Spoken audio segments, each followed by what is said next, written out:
तो देखिए भाई, पिछले वीडियो में हमने परिपथ में धारा वितरण संबंधी किरचॉफ के नियमों की व्याख्या की थी, परिपथ बनाकर और गणना करते हुए। उन्हीं किरचॉफ के नियमों का अनुप्रयोग आज हम ले रहे हैं। तो हमारा सबसे अच्छा पहला और इम्पॉर्टेंट अनुप्रयोग जो है वो व्हीटस्टोन सेतु है। व्हीटस्टोन सेतु है क्या, इसका सिद्धांत क्या है, इसे कैसे हम सिद्ध करेंगे, ये हमें इस बात को ध्यान देना है। व्हीटस्टोन सेतु, पहले तो नाम समझ लें अपन। व्हीट माने गेहूं होता है, स्टोन माने पत्थर होता है, और सेतु माने पुल होता है, ब्रिज, व्हीटस्टोन ब्रिज। इसका मतलब ये नहीं है कि गेहूं और पत्थर को मिला करके हमने एक ब्रिज तैयार कर लिया, वो हो गया व्हीटस्टोन ब्रिज, ऐसा नहीं है। ये व्हीटस्टोन जो है वैज्ञानिक का नाम है, प्रोफेसर का नाम है। इंग्लैंड के प्रोफेसर व्हीटस्टोन ने सन 1842 में 4 प्रतिरोधों की ऐसी व्यवस्था की कि अगर उन 4 में से किन्हीं 3 प्रतिरोधों का मान हमें पहले से ज्ञात हो तो हम चौथे प्रतिरोध का मान ज्ञात कर सकते हैं। इसके लिए उन्होंने किया क्या है, एक समांतर चतुर्भुज की 4 भुजाओं में चारों प्रतिरोधों को व्यवस्थित इस प्रकार किया कि यदि धारा मापी में से कोई धारा प्रवाहित न की जाए, धारा मापी में से कोई धारा प्रवाहित न हो, तो सेतु संतुलन अवस्था में रहता है और ऐसी स्थिति में हम चौथे प्रतिरोध का मान ज्ञात कर सकते हैं। ऐसी उनकी व्यवस्था है। कहने का मतलब ये कि वैज्ञानिक व्हीटस्टोन ने 4 प्रतिरोधों को एक समांतर चतुर्भुज की 4 भुजाओं में इस प्रकार व्यवस्थित किया कि एक विकर्ण में धारा मापी और कुंजी जोड़ी, दूसरे विकर्ण में एक सेल और एक कुंजी जोड़ करके इस प्रकार व्यवस्थित किया कि धारा मापी में से कोई धारा प्रवाहित ना हो, तो चौथे प्रतिरोध का मान हम इस व्यवस्था के द्वारा ज्ञात कर सकते हैं। सबसे पहले हमें परिपथ बनाना है कि परिपथ में आखिर कैसे क्या होता है और कैसे कहाँ क्या जोड़ते हैं। इसके बाद फिर देखते हैं कि कैसे चौथे प्रतिरोध का मान ज्ञात होगा। अभी सिद्धांत हमने बताया नहीं है, सिद्धांत अभी हम बताएंगे। इसके पहले हम डायग्राम बना लेते हैं। तो डायग्राम बनाने के लिए थोड़ा सा ध्यान से देखेंगे वीडियो को। अपन फुटा रख के बनाए, बिना फुटा के बनाए, फिर भी टेढ़ा मेढ़ा डायग्राम हो जाता है। हमें करना कुछ नहीं है, हमें ये करना है कि एक बिंदु रखा, उसकी सीध में बिल्कुल एक बिंदु नीचे रख लिया, इन दोनों का सेंटर लिया और इधर कहीं भी एक बिंदु रख लिया और सेंटर से ही मिलाकर के इसके सामने एक बिंदु हमें रख लिया। ये 4 बिंदु आ गए। अब आपकी 4 भुजाएं मिल गई हमें। ये इस तरीके से बना लेंगे। तो बिना फुटा के हाथों को ही फुटा बना लूं और बस बन गया।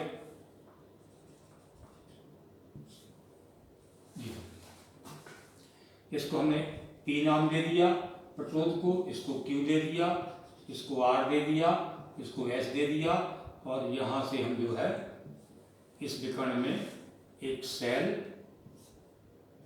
और एक दाब कुंजी, ये दाब कुंजी लगा देंगे और यहाँ इसको ज्वाइंट कर देंगे। ये सेल हो गया, ये सेल हमारा हो गया C कह दो इसको, और ये कुंजी हो गई हमारी K1। इस विकर्ण के बीच में हमें एक धारा मापी जोड़ देना है। एक सर्किल बना दिया और उसमें ये एरो का चिन्ह बना दिया और यहाँ G लिख दिया, गैल्वेनोमीटर माने धारा मापी, और इसी के साथ हमने एक कुंजी फिर जोड़ दी, ये जोड़ दी।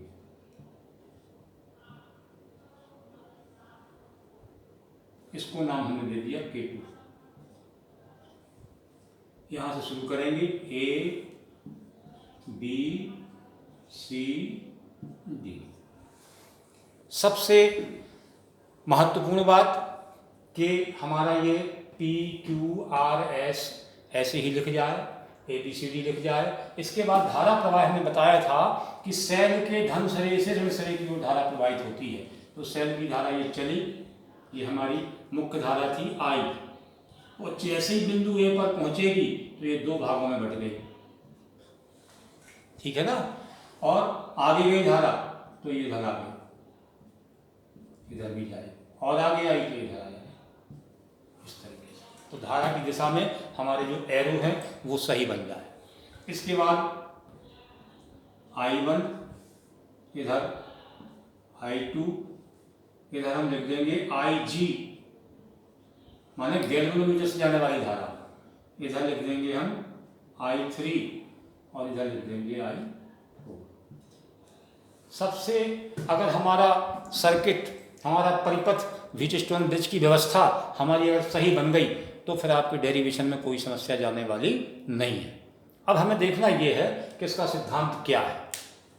तो यदि PQRS 4 प्रतिरोधों के एक विकर्ण के साथ एक सेल और एक कुंजी जोड़ दी जाए, दूसरे विकर्ण में एक धारामापी और एक कुंजी जोड़ दी जाए और चारों प्रतिरोधों के मानों को इस प्रकार व्यवस्थित किया जाए कि धारामापी में से कोई धारा प्रवाहित ना हो, ऐसी स्थिति में हमारा सेतु संतुलन अवस्था में कहलाएगा। यानी कि धारामापी में से जब कोई धारा प्रवाहित ना हो, शून्य विक्षेप की स्थिति हो, हमारा जो ये संकेतक है, ठीक है ना, ये जीरो को संकेत करे, तो ये सेतु हमारा संतुलन अवस्था में कहलाता है। तो व्हीटस्टोन सेतु की संतुलन अवस्था में किन्हीं दो संलग्न भुजाओं के प्रतिरोधों का अनुपात, किन्हीं दो संलग्न भुजाओं के प्रतिरोधों का अनुपात शेष दो संलग्न भुजाओं के प्रतिरोधों के अनुपात के बराबर होता है। इन दो संलग्न भुजाओं में कौन कौन सा प्रतिरोध है? PR है, यहाँ QS है, Q हम यहाँ लिख देंगे ताकि वो दिखने में अच्छा बना रहा है, ऐसे लिख दें PQ और यहाँ लिख दें RS। तो थोड़ा P/Q बराबर R/S अच्छा लगने लगे, तो P/R थोड़ा ठीक नहीं लग रहा था, तो ये P/Q बराबर R/S हमारा हमें प्राप्त हो जाएगा। तो फिर सिद्धांत सुन लें। चार प्रतिरोधों को एक समांतर चतुर्भुज में चित्र की भांति व्यवस्थित करते हुए ऐसी व्यवस्था करना है कि धारामापी में से कोई विक्षेप ना हो। तो ऐसी स्थिति में किन्हीं दो संलग्न भुजाओं के प्रतिरोधों का अनुपात शेष दो संलग्न भुजाओं के प्रतिरोधों के अनुपात के बराबर होता है, यानी P/Q बराबर R/S हमें प्राप्त होगा। अब इसके लिए हमें किरचॉफ के दोनों नियमों को फिर से थोड़ा सा रिमाइंड करना है। पहले हमें प्रथम नियम का उपयोग करना है और फिर द्वितीय नियम का उपयोग करना है। प्रथम नियम का जब हम उपयोग करेंगे तो प्रथम नियम क्या है? किसी भी संधि पर मिलने वाली समस्त विद्युत धाराओं का बीजगणितीय योग शून्य होता है। संधियां इसमें कितनी हैं? 1, 2, 3, 4, पर हम इस संधि को नहीं ले रहे, इस संधि को नहीं ले रहे, इसको और इसको लेना है। कारण जिसमें धारामापी शामिल है वो संधि हमें लेना है। तो संधि B और संधि D दो संधियां हैं। एक संधि पर प्रथम नियम लगाएंगे, दूसरी संधि में प्रथम नियम लगाएंगे। अगले स्टेप में एक बंद परिपथ में द्वितीय नियम लगाएंगे और दूसरे बंद परिपथ में द्वितीय नियम लगाएंगे।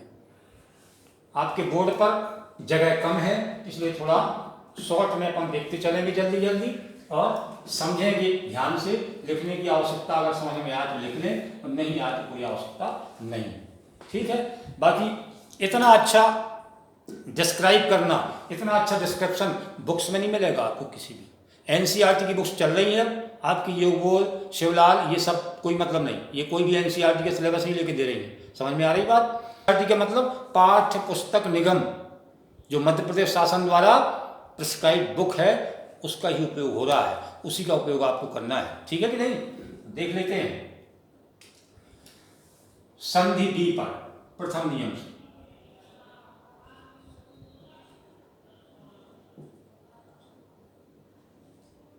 किरचॉफ के प्रथम नियम से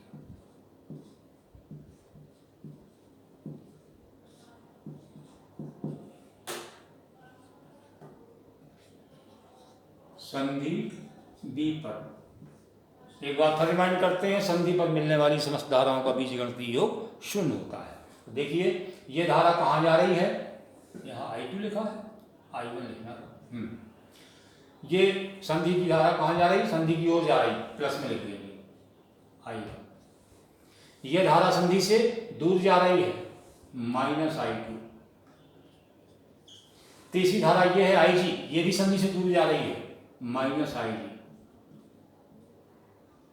बराबर 0। संधि पर मिलने वाली समस्त धाराओं का बीजगणितीय योग 0।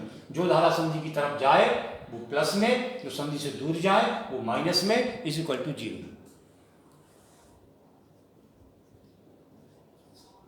सेतु की संतुलन अवस्था में हमने बताया था कि संतुलन अवस्था क्या होती है। सेतु की संतुलन अवस्था तब मानी जाती है जब धारामापी में से कोई धारा प्रवाहित ना हो, अर्थात Ig का मान 0। तो संतुलन अवस्था में Ig बराबर 0 रख देना है। इसमें Ig 0 रखेंगे तो क्या बचेगा, I1 माइनस I2 बराबर 0, यानी I1 बराबर I2। ये हमारा एक हमें सूत्र मिल गया कि I1 is equal to I2। अब आते हैं संधि डी पर। वही प्रथम नियम फिर लगा देना है। संधि हमारी डी ये है, संधि की ओर जाने वाली धारा ये, संधि की ओर जाने वाली धारा ये, ठीक है ना। ये धारा की दिशा उल्टी हुई ऐसी है। संधि की ओर जाने वाली धारा I3 है प्लस में, संधि से दूर जाने वाली धारा I4 है माइनस में, और संधि की ओर आने वाली धारा प्लस में, तो I4 प्लस Ig प्लस में बराबर 0। फिर संतुलन अवस्था में Ig बराबर 0, तो हम डायरेक्ट लिख देते हैं क्योंकि Ig बराबर 0 सेतु संतुलन अवस्था में है, ये 0 हो जाएगा। तो बचेगा हमारे पास I3 माइनस I4 बराबर 0, यानी I3 बराबर I4। इस तरीके से हमें एक दूसरी चीज मिल गई कि I1 धारा I2 के बराबर थी और I3 धारा I4 के बराबर थी। पेश कर दो। हम इसको जूम कर रहे हैं थोड़ा सा ताकि आप डेरिवेशन को इसी तरीके से नोट कर सकें। यहाँ पे डायरेक्ट में लिख करके फिर लिख देना सेतु की संतुलन अवस्था में Ig बराबर 0। हम इसको जूम कर रहे हैं और जूम करने के बाद आप इतना डेरिवेशन पहले नोट कर लें, क्योंकि बार बार वीडियो ना चलाना पड़े। तो पेश कर देंगे।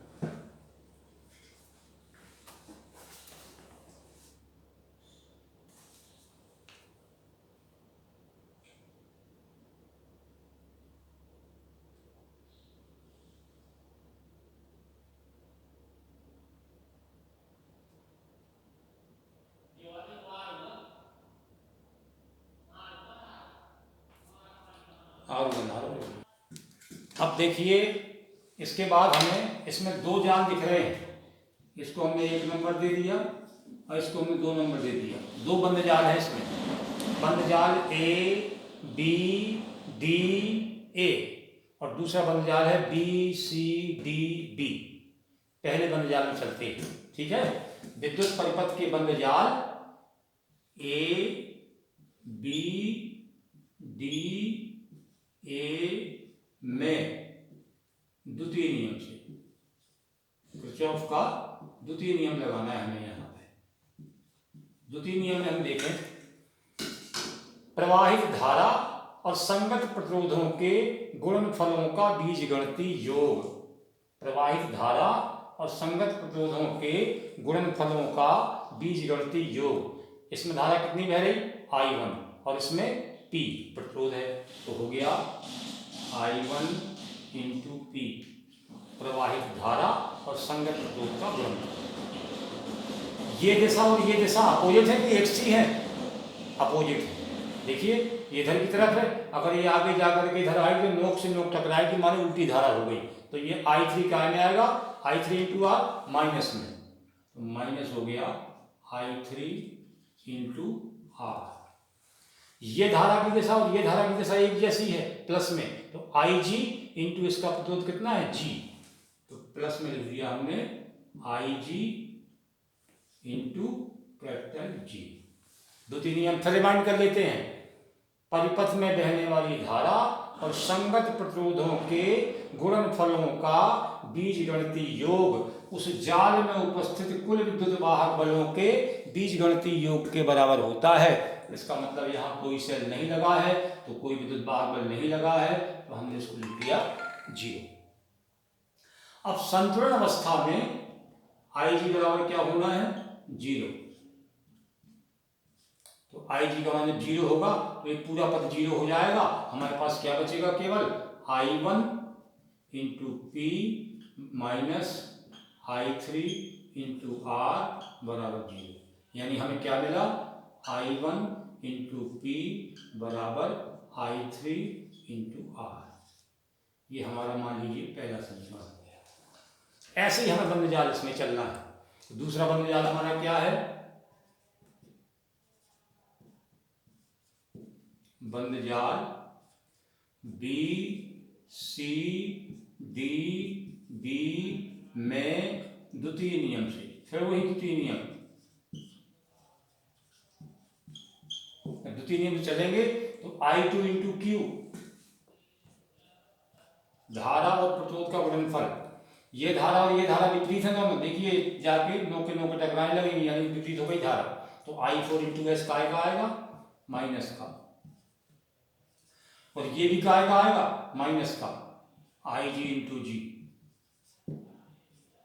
और इसमें भी कोई सेल नहीं लगा है, इसलिए बराबर 0, विद्युत वाहक बल 0। कहने का मतलब बंद जाल में प्रवाहित धारा और संगत प्रतिरोधों के गुणनफलों का बीजगणितीय योग उस जाल में उपस्थित कुल विद्युत वाहक बलों के बीजगणितीय योग के बराबर होता है, लेकिन विद्युत वाहक बल इसमें नहीं लगा है, इसलिए बराबर 0। फिर IG का मान 0। संतुलन अवस्था तभी होगी सेतु की जब धारा मापी में से कोई धारा प्रवाहित न हो रही हो। 0 हो गया तो ये पद पूरा 0 हो जाएगा, तो हमारे पास आ जाएगा I2 into Q minus I4 into S बराबर 0। पक्षांतर कर देते हैं तो I2 इंटू क्यू बराबर I4 इंटू एस। समीकरण 1 में समीकरण 2 का भाग दे देते हैं, तो समीकरण 1 में 2 का भाग देंगे, लेफ्ट हैंड से लेफ्ट हैंड का भाग देंगे, तो आ जाएगा I1 इंटू पी बटे, ये है समीकरण 2 का left hand, I2 into Q बराबर, समीकरण 1 का राइट हैंड क्या है, I3 इंटू आर बटे, समीकरण 2 का राइट हैंड क्या है, I4 इंटू एस। चूंकि हमें पता है, हम निकाल चुके हैं, I1 बराबर I2 निकाल चुके और I3 बराबर I4 निकाल चुके अभी, जो आपने नोट किया है। तो I1 के स्थान पे I2 रख दें यहाँ, तो I2 कट जाएगा, तो आ जाएगा I2 बटे I2, और ये P इंटू क्यू तो है ही है, P बटे क्यू बराबर I3 बराबर I4 है, यानी I3 के स्थान पे I4 आ गया, तो I4 इंटू आर बटे I4 नीचे है ही है पहले से, इंटू एस, I2 से I2 कटा, I4 से I4 कटा, क्या आ गया, P बटे क्यू बराबर R बटे एस। देखिए सिद्धांत हुआ कि नहीं हुआ, किन्हीं दो संलग्न भुजाओं के प्रतिरोधों का अनुपात, यानी P बटे क्यू, ठीक है, यहां से P बटे क्यू, शेष दो संलग्न भुजाओं के अनुपात के R बटे एस, तो P बटे क्यू बराबर R बटे एस आ गया। एक बार फिर से रिमाइंड कर ले सिद्धांत को, चार प्रतिरोधों को एक समांतर चतुर्भुज की चार भुजाओं में इस प्रकार व्यवस्थित किया जाए कि धारा मापी में से कोई धारा प्रवाहित ना हो, तो किन्हीं दो संलग्न भुजाओं के प्रतिरोधों का अनुपात शेष दो संलग्न भुजाओं के प्रतिरोधों के अनुपात के बराबर होता है, यानी P बटे क्यू बराबर R बटे एस। इसी सिद्धांत को लागू करते हुए हम पढ़ेंगे मीटर सेतु। देखो अभी हमने पिछले वीडियो में किरचॉफ के नियम पढ़े, आज हमने अभी मीटर सेतु पढ़ा, और सॉरी मीटर सेतु नहीं, व्हीटस्टोन सेतु पढ़ा। अब व्हीटस्टोन सेतु के सिद्धांत पर आधारित हमें एक उपकरण और पढ़ना है अभी, जिसका नाम मीटर सेतु है। बड़ा अजीब नाम है, मीटर सेतु। मीटर सेतु क्या है पहले तो ये जान लेते हैं, इसके बाद हम ये जानेंगे कि इसको मीटर सेतु क्यों कहते हैं, फिर इसके बाद हम इसका डायग्राम बनाते हैं और उसका सिद्धांत सूत्र पढ़ते हैं, ठीक है। तो मीटर सेतु है क्या, व्हीटस्टोन सेतु के सिद्धांत पर आधारित ऐसी व्यवस्था, ऐसा उपकरण जिसकी सहायता से किसी चालक तार का प्रतिरोध अथवा विशिष्ट प्रतिरोध ज्ञात कर सकते हैं, मीटर सेतु कहलाता है। समझ में आई बात। व्हीटस्टोन सेतु के सिद्धांत पर आधारित ऐसा उपकरण जिसकी सहायता से किसी चालक तार का प्रतिरोध या विशिष्ट प्रतिरोध। इस या का मतलब ये नहीं है कि प्रतिरोध और विशिष्ट प्रतिरोध दोनों एक ही हैं, दोनों अलग अलग हैं, परंतु दोनों ज्ञात कर सकते हैं। मीटर सेतु कहलाता है। इसमें मीटर सेतु में कोई वैज्ञानिक का नाम नहीं आया, केवल व्हीटस्टोन सेतु के सिद्धांत पर आधारित उपकरण है ये, ठीक है कि नहीं। इसे मीटर सेतु क्यों कहते हैं? क्योंकि इसमें प्रयुक्त तार, एक इसमें तार प्रयुक्त होता है जो कांस्टेंटन या मैग्नीन का होता है, मिश्र धातु है ये, कांस्टेंटन या मैग्नीन का बना हुआ 1 मीटर लंबा तार प्रयुक्त करते हैं, इस कारण से इसका नाम मीटर सेतु है। अब हम सबसे पहले इसका डायग्राम बनाएंगे और डायग्राम बनाने के बाद फिर इसको हम देखिए भाई, हमने ये मीटर सेतु का डायग्राम बना लिया है। सैद्धांतिक चित्र है ये, कोई उपकरण का चित्र नहीं दिख रहा है, सैद्धांतिक चित्र है जिसमें काफ़ी हद तक क्लियर हो जाता है कि क्या इसमें क्या है, ठीक है। हमने इसमें लिखा है AB मीटर सेतु का तार, ये A से B तक जो है ये 1 मीटर लंबा तार है जो कांस्टेंटन या मैग्नीन का बना हुआ होता है। फिर लिखा हमने RB, S, J, C के सभी को हमने नामांकित कर दिया है। यानी परीक्षा में जब प्रश्न आता है तो ऐसे आता है कि मीटर सेतु क्या है, इसकी सहायता से किसी चालक तार का विशिष्ट प्रतिरोध या प्रतिरोध ज्ञात करने का वर्णन निम्न बिंदुओं के आधार पर कीजिए। और मुख्य रूप से जो बिंदु पूछे जाते हैं, पहला होता है नामांकित चित्र। तो चित्र बनाया और इस तरीके से नामांकन लिख दिया, पहला पॉइंट हो गया। इसके बाद आता है सिद्धांत सूत्र, सिद्धांत सूत्र इसी से कर देंगे अपन अभी। फिर आता है प्रेक्षण तालिका, प्रेक्षण तालिका बना देंगे। फिर आता है 2 सावधानियाँ, तो 2 सावधानी लिख देंगे। विधि नहीं आती परीक्षा में इसकी, लेकिन बता देंगे हम कैसे क्या करना है, लेकिन विधि आती नहीं। तो हमने जो है ये समझ पेंच लिखे हमने, A, B, M, N, C, X, Y, ये सब पेंच लगे हुए हैं। तो M और N के बीच में हमने क्या जोड़ा? RB, RB का मतलब रेजिस्टेंस बॉक्स यानी प्रतिरोध बॉक्स। X, Y के बीच में हमने जोड़ा S, ये आपका हमने लिखा था अज्ञात प्रतिरोध। J जॉकी है जो तार के ऊपर खिसकाते हैं अपन।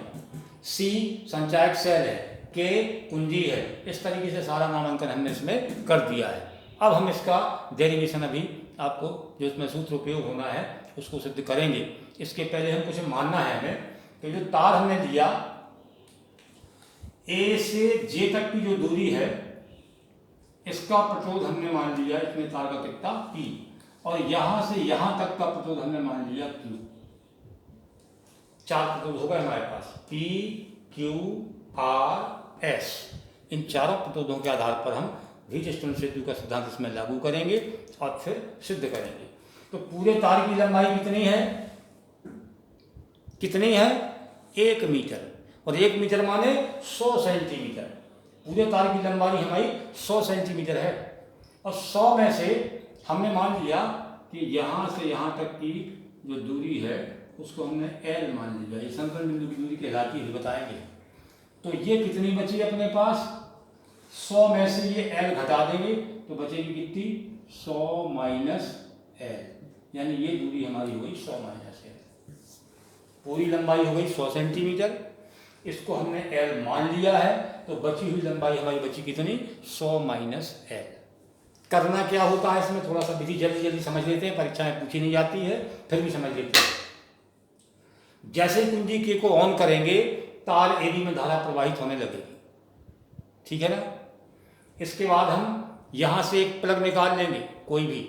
ये जो रेजिस्टेंस बॉक्स लगा है इसमें 0 से लेकर के अनंत ओम तक के कई प्लग लगे रहते हैं, तो कोई भी 2-4 ओम का प्लग हमने निकाल लिया, और जो कि J को तार AB पर आगे पीछे धीरे धीरे खिसकाते हुए ऐसी स्थिति सेट करेंगे कि धारामापी का विक्षेप 0 हो जाए। और जैसे विक्षेप 0 हो जाता है तब फिर हम जान लेंगे कि जिस बिंदु पर लाने से विक्षेप 0 हुआ वह बिंदु कहलाएगा संतुलन बिंदु, और वहां से बिंदु A तक की दूरी कहलाएगी संतुलन बिंदु की दूरी, जिसको हमने L से प्रदर्शित किया है, ठीक है कि नहीं। अब इसके बाद हमें इसका डेरिवेशन अभी सिद्ध करना है। तो भाई देखिए अब ध्यान से, हमने मान लिया कि इस तार की प्रति इकाई लंबाई प्रतिरोध का मान X है, माना तार AB का प्रति इकाई लंबाई प्रतिरोध